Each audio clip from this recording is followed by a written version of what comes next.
Muy buenas tardes a todos. Mi nombre es John Alexander Torres, estudiante de la maestría en Ciencias Económicas, segundo semestre de la Universidad Manizales. Para la asignatura de Crecimiento Económico, presentaré el Plan Nacional de Desarrollo 2026-2030, cuyo nombre lleva Acumulación y Productividad, hoja de ruta para el crecimiento colombiano 2026-2030.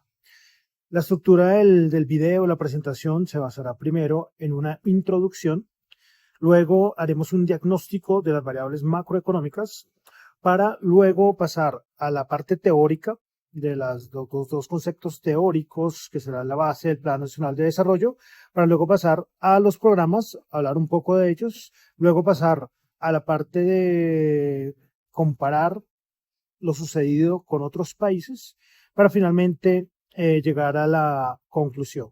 Bueno, entonces comenzamos.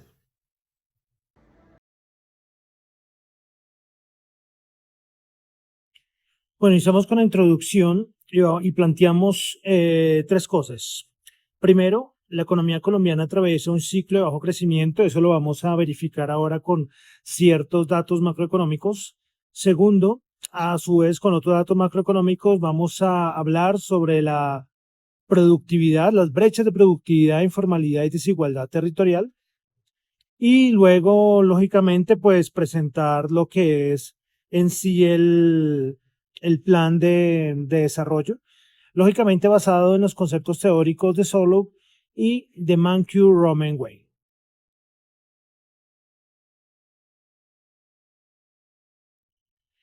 Bueno, el diagnóstico que se hizo a partir de varias variables macroeconómicas inicia analizando que el PIB real creció solamente el 2,1%, mientras en el año 2024, mientras que el ICE, al cierre de junio de 2025 marcó una variación anual de 0,74%. En segundo lugar, otro dato macroeconómico que analizamos fue el PIB per cápita, que se ubicó en $7,914 el año 2024, y si hacemos una comparación regional, es una cifra muy baja. Recuerde que en estos conceptos de PIB per cápita no se analizan desde el punto de vista nominal, sino desde el punto de vista real.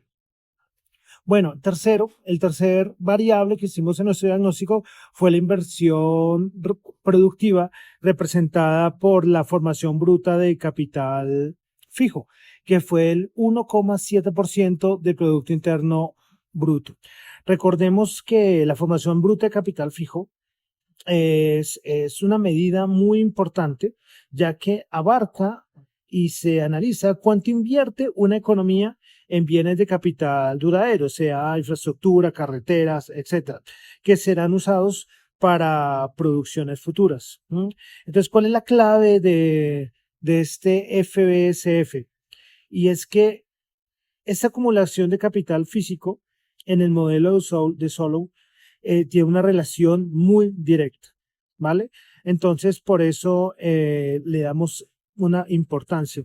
Y claro, si nosotros acá la analizamos, que fue el 17%, pero creo que ya había dado el dato mal, ¿sí?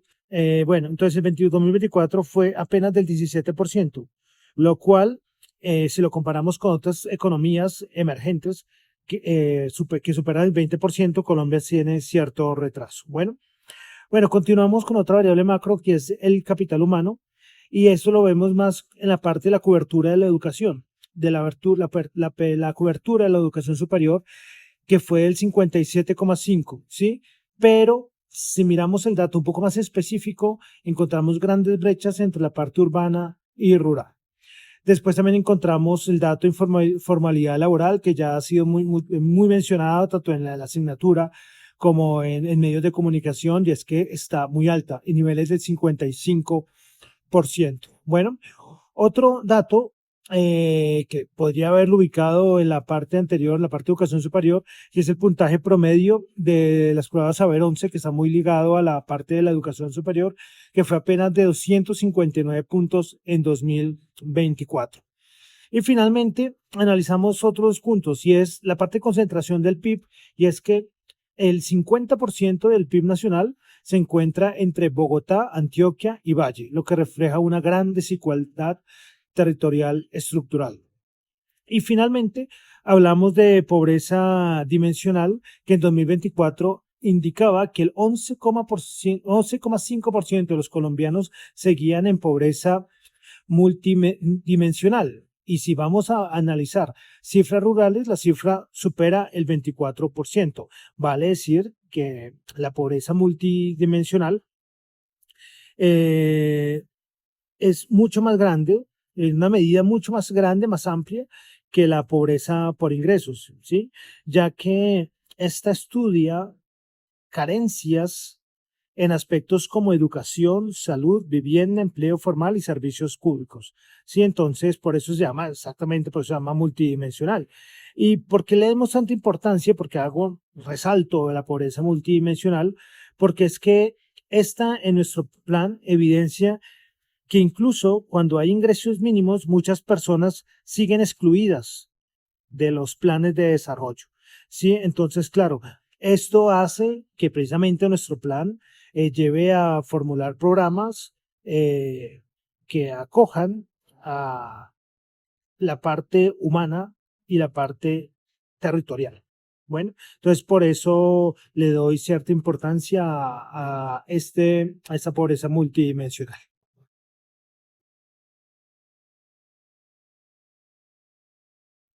Bueno, ahora pasamos a la base teórica de nuestro plan de desarrollo. En primer lugar, lógicamente, el modelo neoclásico de Solow, que ya se ha visto en el curso y ya todos sabemos, que explica el crecimiento a partir del capital físico, el trabajo y el progreso tecnológico. Pero yo decidí también complementarlo con una ampliación del modelo de Solow, que es el modelo de Mankey-Rowell-Way, que acá incluye un aspecto, una variable importante, que es el capital humano como motor del crecimiento, ¿sí? Como motor del crecimiento a largo plazo, vale aclararlo. Entonces, estas son la base teórica de nuestro plan de desarrollo y lógicamente hablaremos más adelante de que esto, si lo analizamos desde esas bases teóricas, encontraremos ciertas restricciones actuales del crecimiento en Colombia.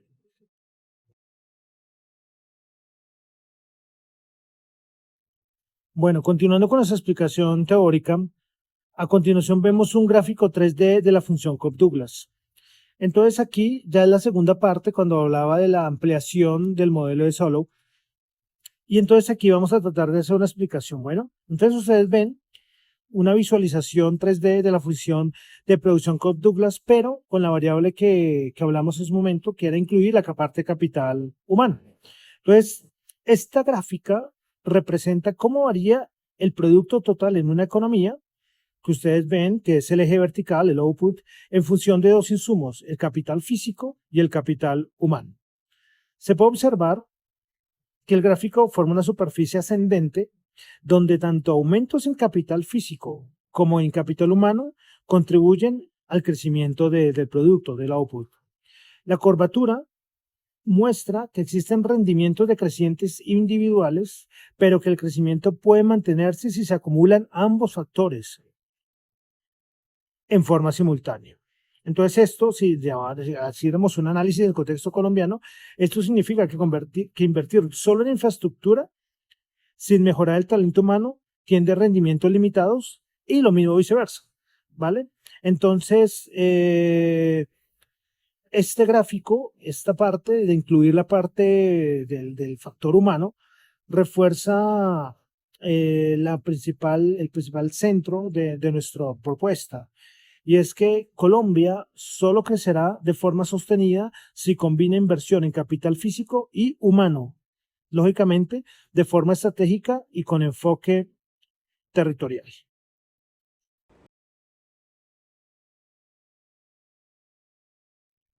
Bueno, ahora pasamos ya a nuestro plan de desarrollo. Comenzamos con el objetivo general del plan. Ahí en la presentación ven la versión resumida, pero quiero dar una explicación un poquito más amplia. Es que el objetivo es claro. El objetivo es aumentar el crecimiento económico potencial de Colombia mediante una estrategia integral de acumulación de capital físico y humano, con enfoque territorial y productivo, que permita reducir brechas, elevar la productividad y mejorar el bienestar social entre 2026 y 2030. Entonces, esta es la versión un poco más amplia, porque en la presentación ustedes ven la versión resumida, pero lógicamente abarca lo mismo, ¿no? Es impulsar el crecimiento mediante inversión eficiente de capital humano, tratando de reducir brechas productivas y territoriales. Bueno, pasamos a los tres programas. Acá tenemos la versión resumida, pero voy a hablar un poco más amplio de los tres programas o estrategias. El primero es el Programa Nacional de Inversión de Productiva Territorial, lo cual tendría una infraestructura regional. Hicimos una aproximación de 35 billones de pesos, y el objetivo general de este es aumentar la formación bruta de capital fijo en regiones periféricas mediante incentivos a la inversión en infraestructura económica y social.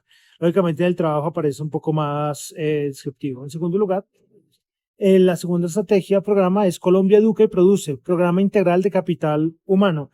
Tenemos una financiación de 18 billones de pesos, y lo cual es la mejora del capital humano, formalización juvenil y reentrenamiento.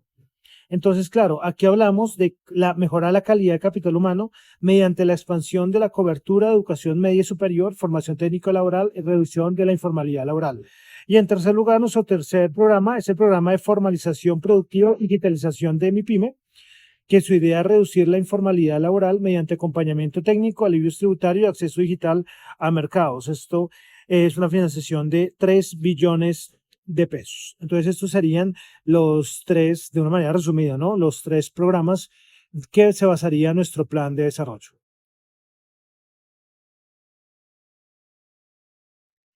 Bueno, ahora vamos a pasar a una comparación internacional. Aquí lo coloco en la presentación como lecciones internacionales. Y es como países, en este caso Corea del Sur y Vietnam, mediante subsidios a la inversión en infraestructura, enlazar la educación y la productividad y la digitalización masiva de pymes, han tenido un crecimiento económico bastante importante. Esto es una lección de que demuestra que un país puede transformar su estructura económica en pocos años con una estrategia integral y bien ejecutada. Entonces, claro, esto nos deja como una especie de que este plan de desarrollo es un mapa de ruta, pero también ver que otros países como Corea del Sur y Vietnam ya hicieron o ya propusieron en sus planes de desarrollo estas mismas ideas, o bueno, ideas parecidas, no mismas, porque de cierta manera en algún momento llegaron a ser cosas diferentes, ¿no? Los contextos pueden haber sido algo diferentes, pero es una lección que podría ser guía para el país.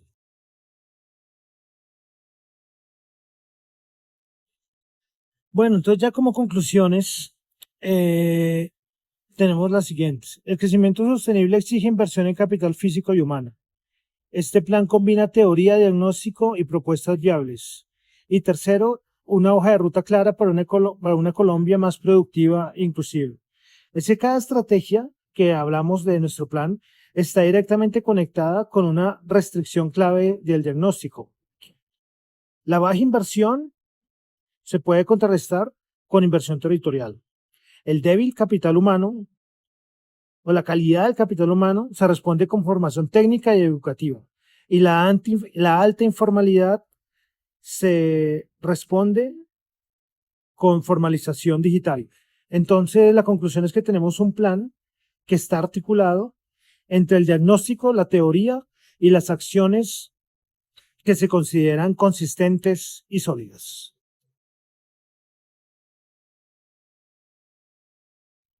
Bueno, finalmente la metodología del plan es hacer un plan de desarrollo, debe cumplir con ciertas características claves, como cualquier plan de desarrollo, sea nacional, institucional, debe cumplir con ciertas características. Acá lo nombro de manera muy general. La metodología del plan fue primero un diagnóstico con línea base, segundo un objetivo alineado con teorías, tercero estrategias concretas relacionadas con costos, cuarto enfoque territorial y productivo, y quinto tablas fuente de visualización.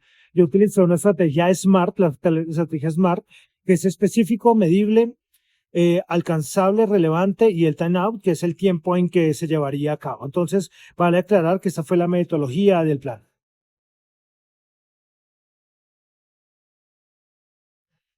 Bueno, estas serían, yo creo, las preguntas o tres preguntas que podría hacernos el profesor respecto al trabajo. La pregunta una es, yo creo que sería muy importante, que es por qué nosotros elegiríamos los modelos de Solow y Mancure Roman Whale como base teórica. Pues, a ver, la respuesta sería que elegimos estos modelos porque es que estos modelos permiten integrar dos pilares claves del crecimiento: la acumulación de capital físico, que la estuvimos viendo en el curso, pero también la acumulación de capital humano, ¿sí? Que muchas veces podría no verse analizada o estudiada. Y vimos que en el caso colombiano, aún dos factores muestran rezago. Lo vimos en el diagnóstico macroeconómico. Entonces, estos rezagos llevan a rezagos estructurales. ¿Sí? La data que analizamos del DANE, el Banco Mundial, nos mostraron esto. Entonces, estos modelos, y especialmente esta ampliación de Mancure Roman Whale, nos muestra la importancia de cómo el capital humano podría volverse una variable explicativa del crecimiento. ¿Sí? Entonces, esto lógicamente refuerza eh, toda la parte de nuestras estrategias orientadas a la educación y a la formación laboral. Como segunda pregunta, es una pregunta que yo creo que si nos hace el profesor puede ser una pregunta densa y complicada, pero bueno, yo sé que esa pregunta tendría que hacer el profesor, es cómo garantizar la viabilidad financiera del plan. La viabilidad financiera siempre es un factor importante y muy cambiante entre cualquier plan de desarrollo, ¿no? Pues nosotros esto, la estrategia, bueno, nosotros no, mi persona, diseñó esta estrategia con un rango de costos lógicamente estimados y que están detallados en el trabajo, lógicamente no tan desagregados, pero sí guiándome el marco fiscal de mediano plazo, ¿no? Entonces, ahí en el trabajo mostramos las fuentes mixtas de financiamiento, ¿sí? Sea inversión privada, pública o mixta, y y lógicamente cómo se llevaría ese financiamiento y lógicamente también teniendo en cuenta una reorientación del gasto público, ¿no? Entonces, ejemplo, en el programa Colombia Educa y Produce puede recibir alguna financiación por parte de créditos multilaterales o a través del mismo SENA. Pero como repito, es una pregunta que no es fácil de responder. Yo creo que el profesor la haría porque la viabilidad financiera es muy importante en cualquier plan. Y otra pregunta es la parte diferencial. ¿Cuál es el aporte diferencial de nuestra propuesta? Yo creo que el aporte diferencial de la propuesta de mi plan es un aporte diferencial que radica en integrar el crecimiento como inclusión. Sí, la palabra inclusión, pues no me gusta usarla mucho, pero acá yo creo que sí toca usarla porque es que es una estrategia de acumulación de capital físico, pero también humano. Sí, entonces eh, me gustaría afirmar que tenemos una estructura metodológica muy sólida, coherente, sí, porque claro, nos basamos en un diagnóstico y planteamos un objetivo generales, pero claro, esperemos que ese programa y estas estratégicas, pues de verdad tengamos una respuesta empírica bastante importante. Entonces, yo creo que esta sería nuestra parte diferencial, lógicamente hablando de la parte del enfoque territorial que se maneja y que hay algunos planes que de cierta manera lo omiten, ¿no? O lo abordan muy superficialmente. Lógicamente podría ser un plan muy ambicioso porque incorporar la parte humana, la parte territorial es algo muy ambicioso. Bueno, entonces yo creo que estas serían las tres preguntas que nos podría hacer el profesor y con esto ya terminaría mi presentación. Muchísimas gracias.